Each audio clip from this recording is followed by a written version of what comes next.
I, 32F, have been married to Adrian, 34M, for 6 years now. We met in college when I was a junior and he was a senior.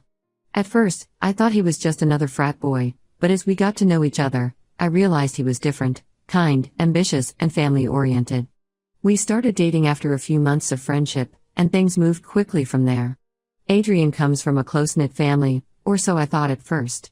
He's the oldest of 2 children. His younger sister, Carrie, 30F, has always been a bit of a wild child. When I first met her, she was in her 2nd year of college, constantly changing majors and partying more than studying. Adrian always spoke about her with a mix of exasperation and protectiveness. Their parents, Barbara, 58F, and Robert, 60M, seemed nice enough at first. Barbara was a stay-at-home mom who devoted her life to her children, while Robert worked long hours as an accountant. I remember thinking how lucky Adrian was to have such a devoted mother. However, as I spent more time with Adrian's family, I started noticing some strange dynamics. Barbara was overly attached to Adrian, calling him multiple times a day and expecting him to drop everything for her. She would often guilt-trip him if he didn't answer her calls immediately. Meanwhile, Carrie seemed to resent Adrian for being the golden child and would often try to sabotage our relationship. Early on, there were several incidents that should have been red flags. About 6 months into our relationship, Adrian invited me to stay over at his parents' house for a weekend. One morning, Carrie barged into Adrian's room while we were sleeping. We were both naked, and I was mortified. Carrie acted like it was no big deal and started chatting with Adrian about some trivial matter. When I complained to Adrian later, he brushed it off, saying that's just how Carrie is. Another time, during a family dinner to celebrate Adrian's graduation, Barbara kept making snide comments about my appearance and background. She even had the audacity to suggest that Adrian could do better right in front of me. I come from a working-class family, and Barbara seemed to think this made me unsuitable for her precious son. Adrian didn't stand up for me, which led to our first big fight. Despite these issues, Adrian and I got engaged after 2 years of dating. I had hoped that things would improve once we were married, but they only got worse. Barbara would constantly call Adrian to complain about Carrie's latest crisis, expecting him to fix everything. Carrie, meanwhile, had dropped out of college and gotten involved with a guy named Elijah, 32M, who was basically a leech. He didn't work, spent all day playing video games, and mooched off Carrie and Barbara. Our wedding day was a nightmare. Barbara cried through the entire ceremony, not tears of joy, but dramatic sobs about losing her baby boy. Carrie, who was a bridesmaid, showed up hungover and spent most of the reception complaining about her dress. Elijah got drunk and tried to start a fight with one of Adrian's groomsmen. After we got married, Adrian and I moved to a small apartment across town. We both had entry-level jobs and were saving up to buy a house. Barbara would often drop by unannounced, criticizing our tiny apartment and hinting that we should move closer to them. Carrie would call Adrian at all hours, usually needing money or a ride because Elijah had taken their car. Fast forward a few years. Adrian and I had both advanced in our careers. We worked hard, lived frugally, and finally saved up enough for a down payment on a house. We found our dream home, a spacious 4-bedroom house in a nice neighborhood. It was a bit of a fixer-upper, but we were excited about the project. The day we closed on the house, Barbara called Adrian in tears. Carrie was pregnant with her 2nd child, the first had been born 2 years earlier, and Elijah had lost their apartment because he hadn't paid rent in months. Barbara wanted us to let them move in with us just until they get back on their feet. Adrian and I had a huge fight about this. He felt guilty and wanted to help, but I put my foot down. We had worked too hard for this house to immediately turn it over to his irresponsible sister. Eventually, Adrian agreed, and we told Barbara no. She didn't speak to us for weeks after that. Over the next year, we poured our hearts into renovating our new home. We painted every room, replaced the old carpet with hardwood floors, and even put in a small vegetable garden in the backyard. It truly became our sanctuary. Then, last week, I got a call from Barbara out of the blue. She started off with small talk, asking how we were doing in the new house. Then, she dropped a bombshell. Carrie was pregnant again, with her 3rd child, and Barbara thought it would be a great idea for us to let Carrie, Elijah, and their kids move into our house. I was stunned. Barbara went on to explain that Carrie couldn't work during her pregnancy, and Elijah still hadn't found a job. Surprise, surprise. She said our house was too big for just the 2 of us, and we should be helping family. She even had the audacity to bring up the fact that Adrian and I don't have children yet, implying that we didn't need the space as much as Carrie did. What Barbara didn't know, because we hadn't told anyone yet, was that Adrian and I had been trying to have a baby for the past year. We'd recently found out that we might have fertility issues and were in the process of seeing specialists. The comment about us not having kids stung more than she could have known. I told Barbara that was absolutely not happening. Our house, our rules.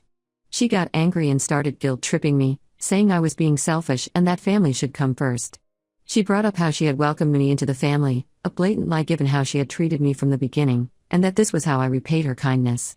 I stood my ground and told her that if she was so concerned, she should let them move in with her. Barbara then claimed that Adrian had already agreed to this arrangement. This set off alarm bells in my head because Adrian and I always discuss major decisions together. I told Barbara I'd talked to Adrian and ended the call. When Adrian got home, I confronted him about what Barbara had said. He was genuinely confused and assured me he had no idea what I was talking about. We called Barbara together, and she backpedaled, saying she had assumed Adrian would be okay with it because he's always been such a loving brother. Adrian finally stood up to his mother, telling her that we would not be housing Carrie and her family under any circumstances. He reminded her of all the times we'd helped Carrie in the past, co-signing for a car loan, babysitting her kids for free, even paying for a rehab stint for Elijah, and how she had never shown any appreciation or made any effort to improve her situation. Barbara started crying, saying we were abandoning family in their time of need. She brought up Adrian's childhood, how she had sacrificed everything for him, and how could he be so cruel now. Adrian held firm, and we ended the call. Now, Barbara and Carrie are blowing up our phones, calling us selfish and heartless. Carrie left a voicemail saying that if anything happened to her babies, it would be our fault. Elijah even showed up at Adrian's workplace, causing a scene and almost getting Adrian in trouble with his boss. Adrian's father, Robert, has stayed out of it for the most part, but he did call Adrian to ask if we could reconsider. When Adrian explained our side, Robert just sighed and said he'd try to talk to Barbara. I'm at my wit's end. I feel like I'm the bad guy for not wanting to give up my home to my irresponsible sister-in-law and her deadbeat husband. Adrian is stressed and torn between his loyalty to me and the guilt his mother is laying on him. We've worked so hard for our home and our life together. We're already dealing with the stress of potential fertility issues, and now this family drama is threatening to overwhelm us. I love Adrian, but I'm starting to resent his family and the constant drama they bring into our lives. Am I being unreasonable? How do we handle this situation without completely destroying family relationships? And how do I support Adrian through this while also protecting our home and our marriage? Update 1. It's been a week since my last post, and things have only gotten more complicated. First, I want to thank everyone for their support and advice. It really helped me feel less crazy about the whole situation.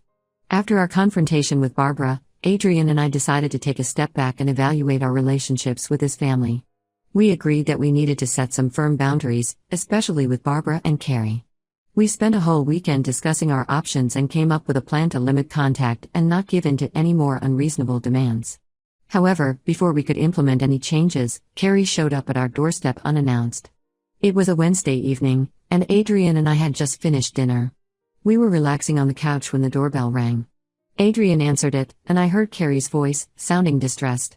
She was crying and claimed that Barbara had kicked her out because we refused to take her in. I was immediately skeptical. Barbara had always favored Carrie, and it seemed unlikely that she would kick out her pregnant daughter. But Carrie can be quite the actress when she wants to be, and Adrian felt guilty seeing her upset. Against my better judgment, I agreed to let her come inside. As soon as she entered, the smell of cigarette smoke wafted in with her. I bit my tongue, remembering how she had promised to quit smoking when she found out she was pregnant with her first child. Carrie spun a sob story about how Elijah had left her, for the third time, how she was struggling with the pregnancy, and how she had nowhere else to go. She said Barbara had gotten fed up with her and Elijah's constant fighting and had told them to figure things out on their own. She begged us to let her stay just for a few days until she could figure things out. I could see Adrian wavering. Despite everything, he still had a soft spot for his little sister. He looked at me pleadingly, and I found myself agreeing to let her stay in our guest room for a week. I thought maybe this would be a chance for Carrie to get her act together, and for us to help her in a controlled way. Big mistake. Within 2 days, Carrie had completely taken over our house. She left messes everywhere, ate all our food without replacing it, and invited her friends over without asking. Our guest room, which we had just finished painting in preparation for potentially fostering in the future, was now strewn with her clothes and smelled of stale smoke. She also started hinting that she might need to stay longer than a week. She'd make comments about how peaceful our house was compared to Barbara's, and how good it was for the baby to be in a calm environment. Each time, I'd remind her that this was a temporary arrangement, but she'd just smile and change the subject. The situation was putting a strain on my relationship with Adrian. He was constantly torn between wanting to help his sister and respecting our agreement.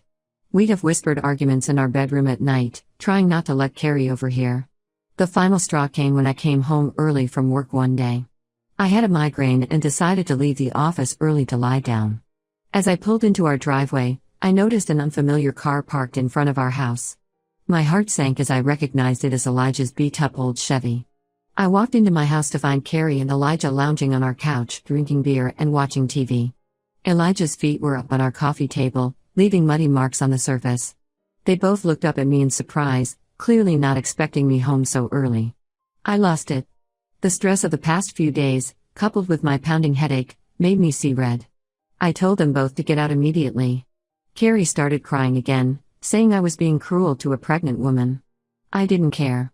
I told her she had betrayed our trust by bringing Elijah into our home without permission, and that she had an hour to pack her things and leave, or I'd call the police. Elijah tried to act tough, saying we couldn't kick out a pregnant woman. I reminded him that it was our house and we absolutely could. I also mentioned that I'd be happy to call his parole officer. I knew from Adrian that he was on parole for a DUI, and let them know he was drinking. Adrian came home in the middle of this confrontation and was shocked to find Elijah there. For once, he backed me up completely. He told Carrie that she had betrayed our trust and that she needed to leave. Carrie left, but not before screaming at us that we were horrible people and that she hoped we'd never have children of our own. That comment hit hard, given our struggles with fertility. Adrian looked like he'd been slapped. After Carrie and Elijah left, Adrian and I had a long, emotional talk. We both felt guilty and conflicted, but we also knew we had made the right decision. We agreed that we needed to take more drastic measures to protect ourselves and our home. The next day, we changed all our locks and installed a security system. We also decided to go low contact with Barbara and Carrie for the foreseeable future. Adrian was hesitant at first, but after I reminded him of all the stress and drama they had brought into our lives, he agreed it was necessary. The next day, Barbara called Adrian, furious about how we had thrown Carrie out on the street. Adrian tried to explain what had happened, but Barbara wouldn't listen. She accused me of turning Adrian against his family and said some truly hurtful things. She even brought up our fertility issues, which we had confided in her about, saying maybe it was for the best that we couldn't have children if this was how we treated family. Adrian finally snapped. He told Barbara that if she couldn't respect our decisions in our home, then maybe we needed to take a break from her too. He hung up on her mid-rant, something I had never seen him do before. Now, we're dealing with angry messages and social media posts from various family members, accusing us of abandoning Carrie in her time of need. Barbara has apparently been spreading her version of events to anyone who will listen. Only Adrian's father, Robert, has reached out to hear our side of the story. We're standing firm in our decision, but it's hard. Adrian is struggling with guilt, and I'm worried about the long-term impact on our relationship with his family. But at the same time, I feel like we're finally standing up for ourselves and our home. I'm not sure what the future holds, but I know we can't go back to how things were before. Adrian and I are united in this, but it's taking a toll on both of us. We're considering seeking couples therapy to help us navigate this difficult time. Has anyone else dealt with such a toxic family situation? How did you handle it? And how do you move forward when family members refuse to respect your boundaries? Update 2. It's been about a month since my last update, and things have taken an unexpected turn. I want to thank everyone again for their support and advice. It's been incredibly helpful during this difficult time. After we cut contact with Barbara and Carrie, we enjoyed a few weeks of peace. Adrian and I focused on each other and our home, trying to move past the drama. We even started talking about adoption or fostering as options for starting our family. We attended a few informational sessions and began the process of getting certified as foster parents. However, our calm was shattered when we received a call from Robert, Adrian's father. He informed us that Carrie had been hospitalized due to pregnancy complications. Apparently, the stress of her situation had caused some issues, and she was at risk of losing the baby. This news hit Adrian hard. Despite everything that had happened, Carrie was still his little sister, and the thought of her going through this alone was difficult for him. I could see him struggling with his emotions, torn between his anger at her recent behavior and his concern for her well-being. We had a long discussion about how to handle this situation. On one hand, we were worried about Carrie and the baby. On the other, we were wary of getting pulled back into the family drama. After hours of talking it through, we decided to visit Carrie in the hospital, but only if Barbara wasn't there. Robert agreed to coordinate with us to ensure Barbara wouldn't be there during our visit. When we arrived at the hospital, we found Carrie alone in her room. She looked terrible, pale, tired, and scared. For a moment, I felt a pang of guilt. But then I reminded myself of all the chaos she had caused. To our surprise, Carrie actually apologized. She admitted that she had taken advantage of our kindness and that her behavior had been unacceptable. She explained that Elijah had left her for good this time, and she was truly on her own. She broke down crying, saying she was scared about the future and didn't know how she was going to manage 3 kids on her own. Adrian and I listened but remained cautious. We've been fooled by Carrie's apparent changes of heart before. Once, a few years ago, she had sworn she was turning her life around, only to relapse into drug use a month later. We told her that while we were glad she was okay, our boundaries remained firm. We wouldn't be housing her or supporting her financially. Carrie seemed to accept this, though she was clearly disappointed. She asked if we could at least stay in touch and maybe help her find resources for single mothers. We agreed to this limited involvement, feeling it was a reasonable compromise. As we were leaving, we ran into Barbara in the hallway. She started to lay into us about abandoning family, but Robert stepped in and shut her down. It was the first time I'd ever seen him stand up to her. He told her that now wasn't the time or place for this discussion, and that she needed to respect our decision to visit Carrie on our own terms. Robert pulled us aside and apologized for not intervening sooner.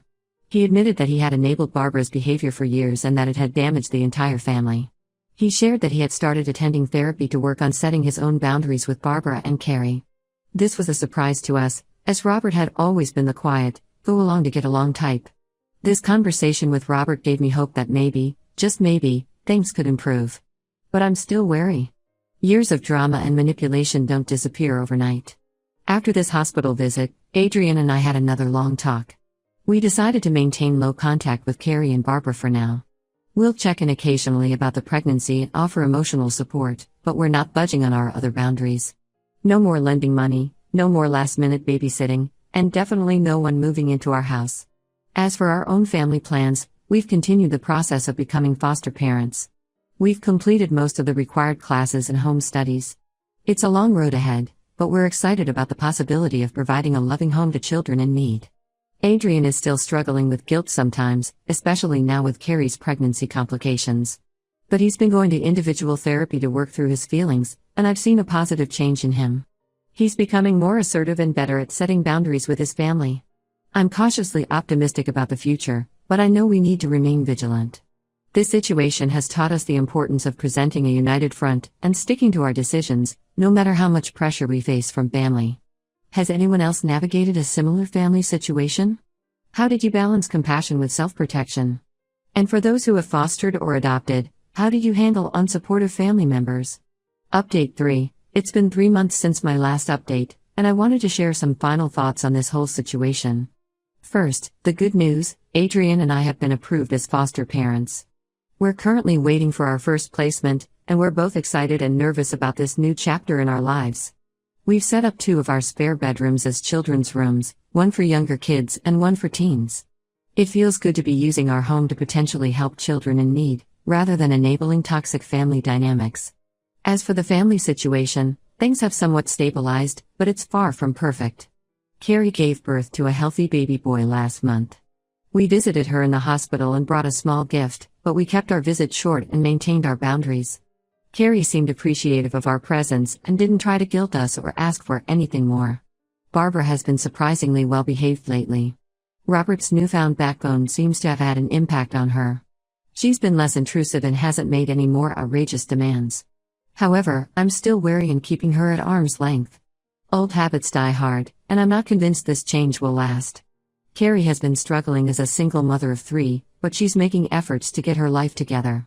She's enrolled in a job training program and is looking for affordable childcare. We've helped by providing information about local resources, but we've stayed firm on not offering financial support or housing.